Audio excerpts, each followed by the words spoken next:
Bom dia, pessoal. Meu nome é Richard. Vocês já devem reconhecer, alguns de vocês pelo menos, já devem reconhecer minha voz como auxiliar docente de português das primeiras aulas. Acho que teria de ter uma boa memória, mas eu vou dar algumas aulas de história para vocês até a professora Daniela da hora voltar, provavelmente no fim da quarentena.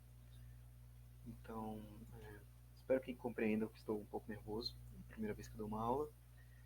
E espero que eu consiga passar o conteúdo direitinho para vocês e que vocês entendam.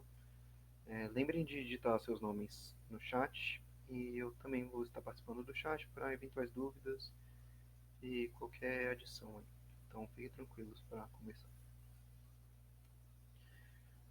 O tema da aula de história de hoje é Idade Média. Já foi introduzido no passado, na aula anterior, mas já faz 2, 3 semanas e eu vou realmente dar uma introdução mais geral no conteúdo, sim. Vocês vão rever algumas coisas e vão ver coisas novas, obviamente.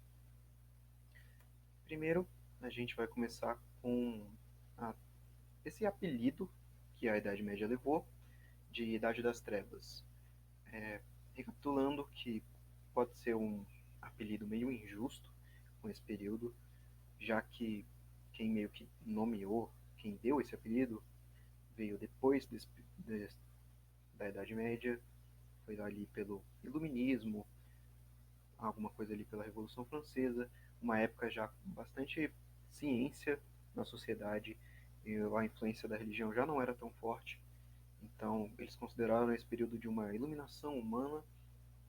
Então, olhar para o passado, ver uma sociedade com muita mais religião, sem a ciência como carro-chefe, eles acabaram denominando isso como uma Idade das Trevas. Não só pela violência, também porque a violência sempre teve com a humanidade em todo o período da história, e não sei se dá para dizer que a Idade Média se destacou pela violência. Lógico que teve bastante violência, a gente vai ver aqui como as Cruzadas, por exemplo, a Guerra dos 100 Anos, mas esse não é o foco. Esse apelido de Idade das Trevas pode ser considerado meio injusto. Enfim, a Idade Média começa com a queda do Império Romano em 476 a.C., o Império Romano do Ocidente, e termina com o fim do Império Bizantino, lá em 1453, que seria o Império Romano do Oriente. Então é bom lembrar de como era a formação do Império Romano, que ele era muito grande. Vou pular aqui para uma mapinha. Ele era rachado em dois, que a gente pode ver o Império Romano do Oriente, do Ocidente, desculpe, e o Império Romano do Oriente. Ele era aqui essa extensão toda, ele se fragmentou, ficou vulnerável, e é isso que a gente vai ver agora. Bem, os romanos encaravam os bárbaros como, sei lá, figuras assustadoras e malignas que vieram tomar os territórios e etc. Mas hoje a gente sabe que os bárbaros eram meros estrangeiros. Essa também é um apelido meio injusto, já que os romanos também dominaram a Europa, não foi com flores e música, eles também já foram bárbaros em algum momento. Então, essa alcunha de bárbaros também é um pouco injusta. Mas enfim, vou chamar de bárbaros para facilitar. Os bárbaros eles vinham do norte da Europa principalmente, e tinham diversos povos, tá? Eles não eram um grupo homogêneo, então eles tinham os próprios conflitos entre eles, e esse foi um dos principais motivos para eles rumarem para o sul, que era o território já do antigo Império Romano. Então, muitos deles conflitavam o norte, buscavam novas terras, até conflitos, como está aqui, e conseguiam, sei lá, ou conquistar ou eles voltavam. Também tinha uma terceira opção que gerou o colonato, que era quando eles conseguiam arrumar acordos, eu vou pular para o próximo slide, com os moradores aqui, com os donos de terra do antigo Império Romano. Eu vou chamar de Europa Ocidental para facilitar. Então, os moradores do Império Ocidental tinham algumas terras aqui, próximo dessa fronteira aqui com o norte. Aqui, os bárbaros ficavam aqui, que é a figurinha do bárbaro. Então, quando esses bárbaros vinham para conquistar novas terras, às vezes eles faziam acordos. Então, esse bárbaro ele passava a morar no território da Europa Ocidental em troca de, sei lá, proteção para os europeus aqui dentro, e eles ficavam estabilizados aqui longe do conflito. Então, essa lógica que vai permear o que a gente vai explicar logo para frente, vai dar origem ao feudalismo, perdão, é uma questão de a união faz a força contra o diferente. E só para reforçar, essa parceria deu origem ao colonato, que vem de colono, que significa povoar a terra. Aqui, como já expliquei, colonato. E o comitato, quando os bárbaros já povoavam essas terras, era meio impossível lidar com, sei lá, um povo que não fala sua língua, não tem os seus costumes, e etc. Então eles se reuniam, assim, esporadicamente, em alguns comitês com os representantes do Império Romano, da Europa Ocidental, e os representantes, os líderes dos germânicos, aqui dos bárbaros. E isso levou o nome de comitato. Também existia a lógica do beneficium, que, como já diz o nome aqui, o latim ainda bem é bastante próximo do português, era beneficiar com dinheiro e ou terras os aliados de guerra. Então, voltando para o mapinha, os povos europeus aqui, eles contra-atacavam a fim de conquistar terras e, sei lá, expandir essa fronteira para se sentir mais seguro e ter mais terras, possibilitar mais alianças. E, sei lá, imagine que esse pequeno templário aqui, esse bárbaro, façam uma aliança para conquistar este territóriozinho aqui, e quando eles conquistam, uma parte desse território, sei lá, pode ser dado para o bárbaro. Então isso seria um benefício, seria beneficiar com terras os aliados de guerra numa conquista.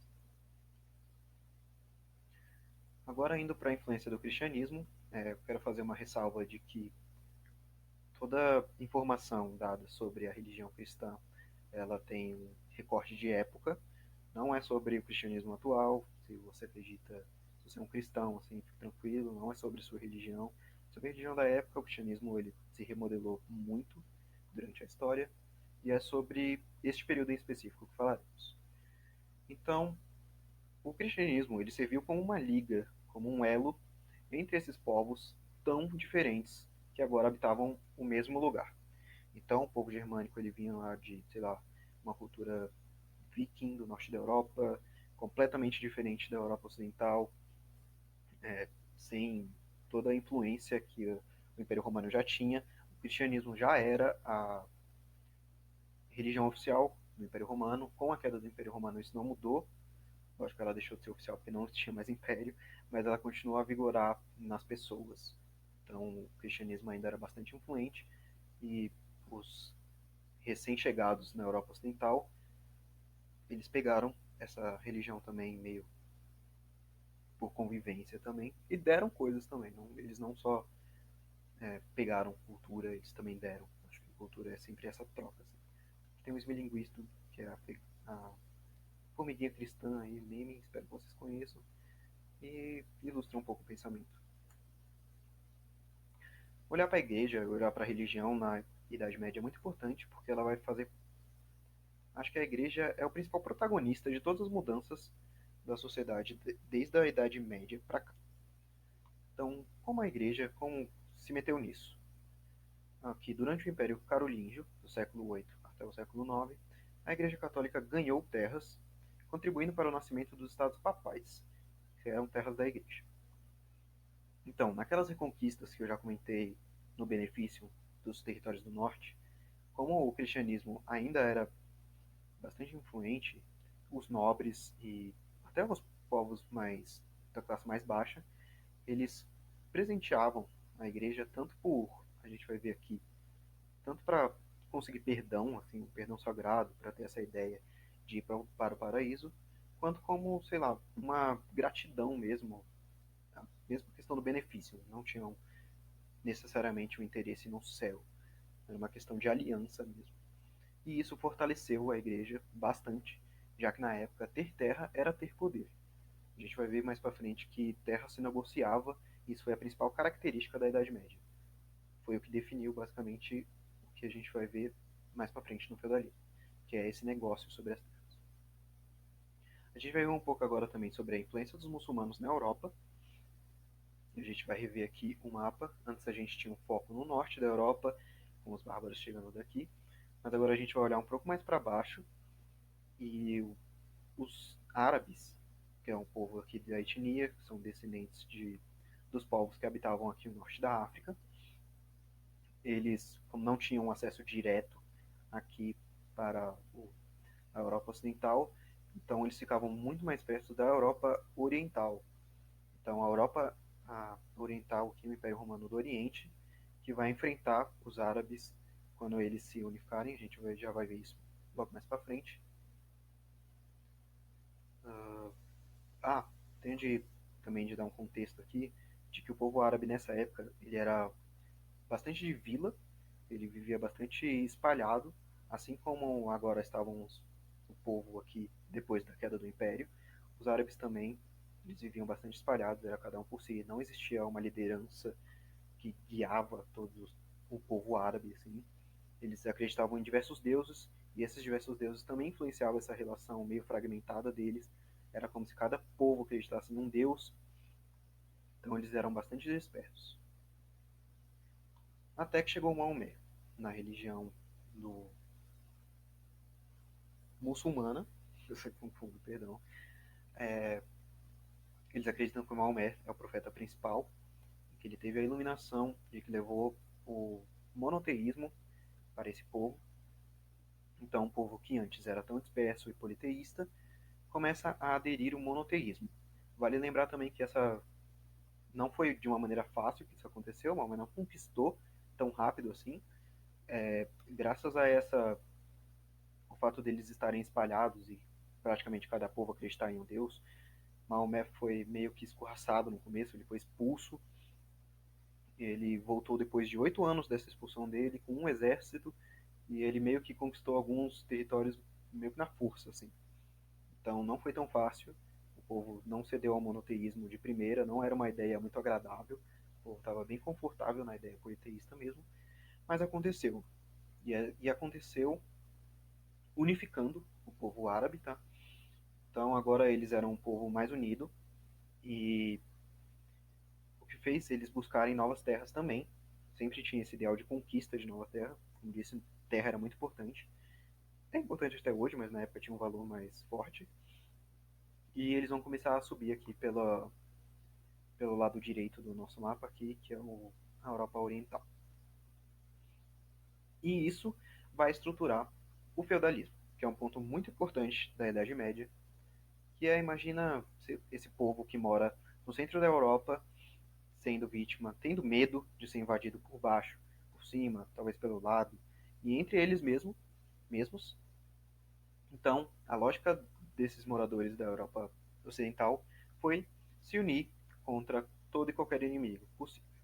Então, eles construíram esse formato de sociedade que se espalhou por toda a Europa Ocidental. A gente vai ver que não foi uma tendência na Europa Oriental, logo mais para frente, de que tinha um grande senhor feudal aqui, ele detinha um grande pedaço de terra e ele não iria conseguir defender de uma possível invasão bárbara sozinho ou com o exército dele apenas. Então ele negociava essa terra com outro nobre, perdão, para eles dois, ou até mais de dois, defenderem juntos essa ameaça bárbara. É importante notar a arquitetura, basicamente, de que os muros, para se defender da invasão dos povos, lembro que eles estavam meio que, sei lá, botando uma âncora assim, daqui não sai, daqui ninguém me tira, e as plantações também, que era como rodava a economia na época. A economia era agropecuária, era do plantio mesmo, que se viviam todas as pessoas. Aqui a gente vai entrar nos nomes desses nobres.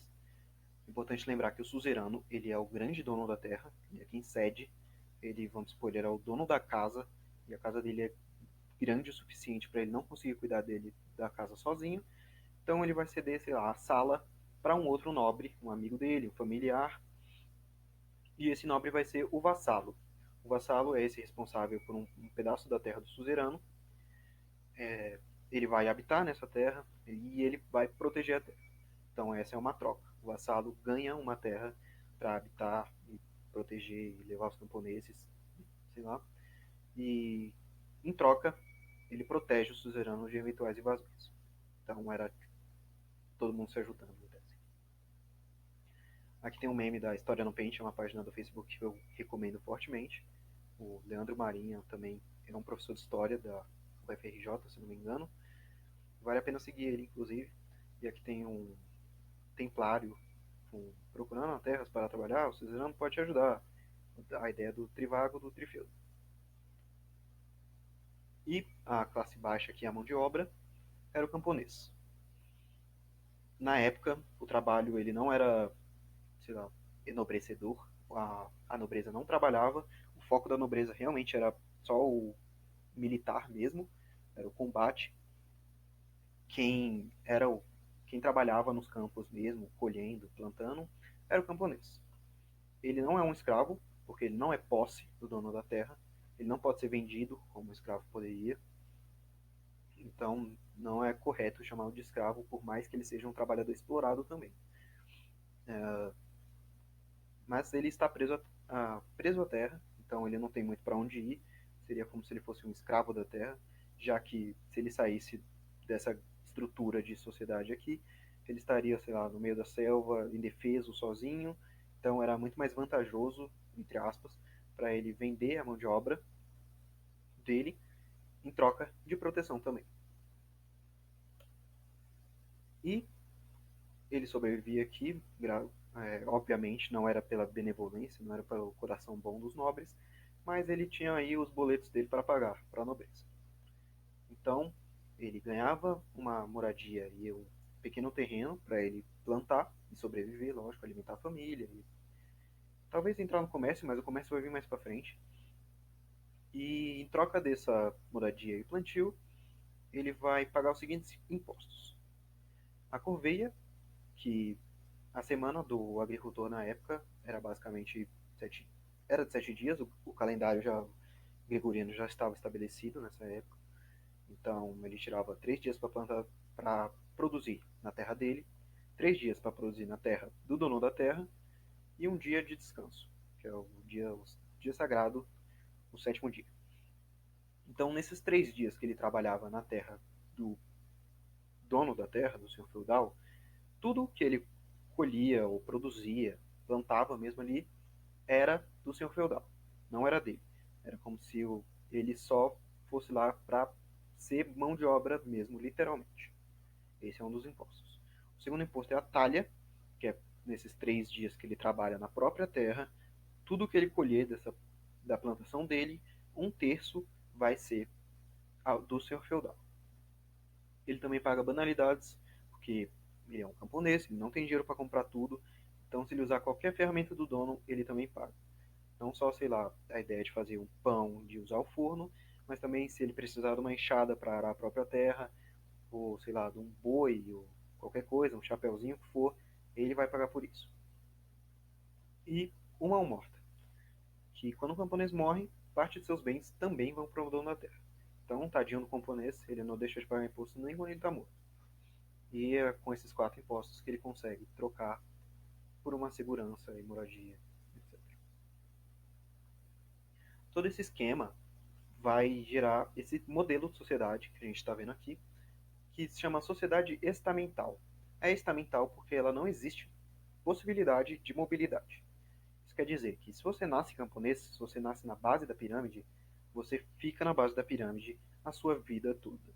Você não vai sair dela, tipo, de jeito nenhum, já que vocês viram tanto de impostos que o camponês paga, era praticamente impossível ele virar, sei lá, um vassalo que só um rei, sabe? É importante também apontar a figura do rei aqui, que como eles se separaram, deixa eu voltar um pouco para ilustrar melhor isso. Como eles se separaram em feudos, imagina que tenha diversos desses, assim, um do lado do outro, não existia um rei num território grande, sabe? Então a gente chama esse período de uma política descentralizada. Não existia um centro de poder. Não existia um rei. Como vocês viram no Império Romano, não existia um César que fosse. Não tinha o poder de mandar num grande território, assim. Ele mandava na terra dele, mas em outro feudo existia talvez um outro rei. Então o poder era bastante fragmentado. Podia ter vários reis, podia ter não um rei, mas o importante é lembrar que não existia uma figura de poder assim total dominante em um território vasto. Agora a gente vai ver um pouco do Império Bizantino. O Império Bizantino é, eu vou voltar no mapa um pouco, essa parte aqui, mais roxinha, que é o Império Oriental, o Império Oriental Romano, tem como capital Constantinopla, que leva o nome do imperador romano Constantino, que conquistou essa terra. Ela, o Império Bizantino foi bastante importante, a gente vai ver mais para frente. Aqui tem a Catedral de Santa Sofia, que foi feita durante o governo do imperador Justiniano, um imperador bastante importante, a gente vai ver uns detalhes sobre ele também. E hoje Constantinopla hoje se localiza em Istambul, que é uma capital de um país europeu que não lembro, perdão, aí, o professor de geografia. Aqui, o Império Bizantino, desculpe, era o Império Romano do Oriente, como já falei, e o imperador Justiniano I, ele é bastante importante por ele retomar a grandeza romana desse lado oriental. O lado oriente vive um pouco em guerra, como a gente vai ver aqui para baixo. A localização ao sul, menos atacada pelo norte, favoreceu um pouco. Eles não se organizaram em feudos por causa disso, mas eles ainda eram atacados pelo sul, pelos árabes. Eles vão ser atacados, o lado oriental do Império Romano vai ter esse conflito bastante forte com a parte de baixo da Europa aqui com os árabes. Então, ele vai retomar alguns territórios que foram perdidos em guerras passadas e que vai jogar o poder, a força do Império lá em cima. Ele foi bastante importante também em reformular e consolidar as noções de direito romano. O direito romano já era importante, como vocês viram na aula passada, mas ele vai reformular isso e vai escrever coisas que serão importantes até para os estados modernos, para os nossos países hoje. O Império Bizantino era uma sociedade centralizada. Por ser um império, então, ao contrário do que eu já expliquei sobre os feudos serem fragmentados e não ter um rei, aqui era diferente. Aqui, um grande pedaço de terra era regido por um imperador. Então, o Justiniano, por exemplo, que reinou uns 28 anos, se eu não me engano, durante esse período que ele era imperador, ele mandava em tudo, ele recolhia os impostos de todos os moradores daquele espaço todo de território e o poder era centralizado nele. O Império Bizantino era bastante diferente dos feudos. Ele tinha uma urbanização forte e forte comércio. Os feudos eram basicamente rurais. Tinha as pessoas fugindo de cidades e indo para os feudos em troca de segurança. Já o Império Bizantino não foi forçado a isso, então eles continuaram se urbanizando com um comércio mais livre. A cidade cresceu a um ponto que chegou a ter 1 milhão de habitantes, o que na época era um número enorme, e chegou a ser a maior cidade da Europa na época. E a queda do Império Bizantino marca o fim da Idade Média, para vocês verem como foi importante o Império Bizantino. Perdão. Agora, o racha religioso. O racha religioso foi a diferença entre a religião do Império Bizantino, que é o Império Romano do Oriente, e o Império Romano do Ocidente. Sempre tem em mente essa questão de direita e esquerda, assim, mais de lado mesmo. Enquanto o Império Romano do Ocidente era cristão católico, o Império Romano aqui, o Império Bizantino, ele inaugura, entre aspas, né, a religião católica ortodoxa grega. Então eles quebram essa ideia do catolicismo propriamente dito, eles não vão acreditar mais na imagem de santo, a gente vai ver aqui no movimento iconoclasta, eles quebram as imagens de santos mesmo, eles acham, sei lá, um versículo da Bíblia que diz para não idolatrar ícones, ídolos, apenas Deus, o que vai influenciar bastante religiões cristãs hoje,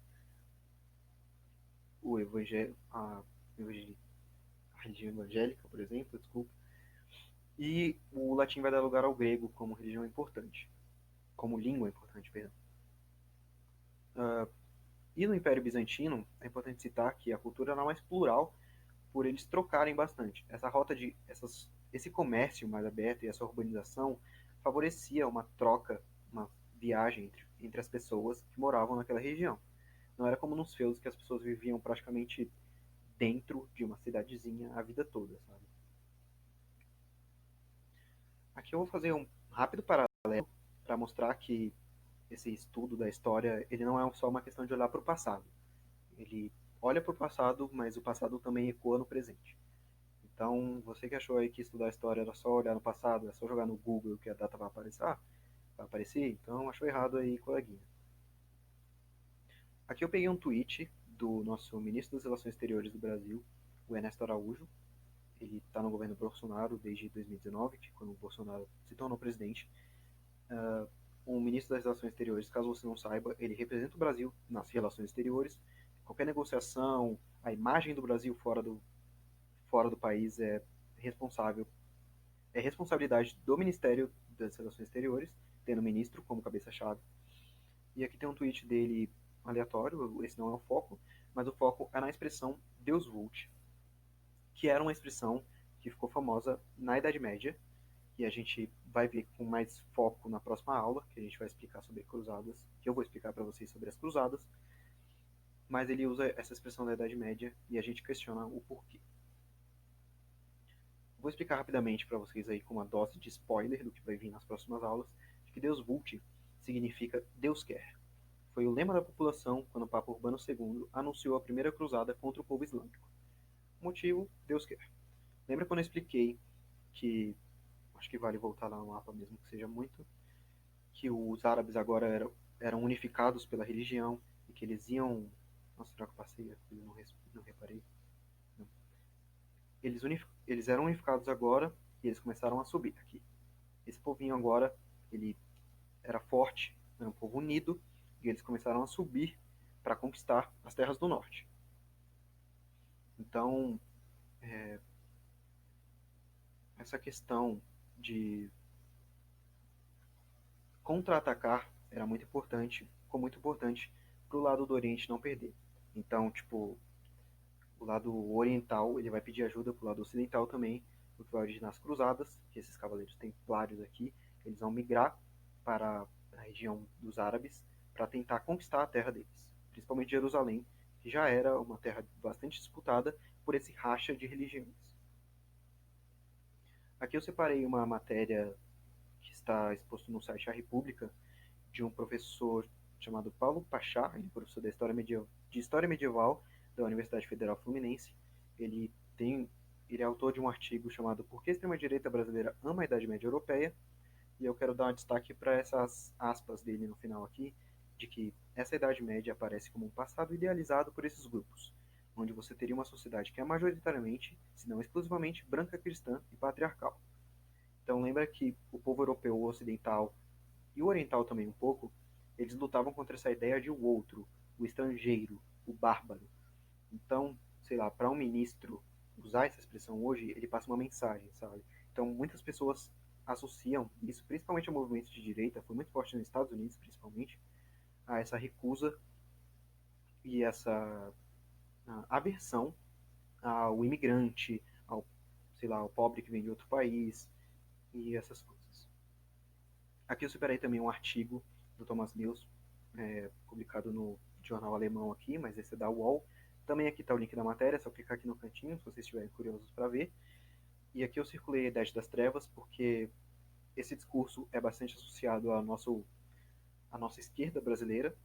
Eu lembro de quando o Bolsonaro se elegeu, perdão, e, sei lá, a ministra Damares se tornou educação, e ela era, tipo, ela é uma figura importante, religiosa, não científica, então as pessoas rapidamente associam a Idade das Trevas a um período em que o governo não é técnico e o Estado não é laico. É um período de bastante de religião forte e de ciência não tão forte.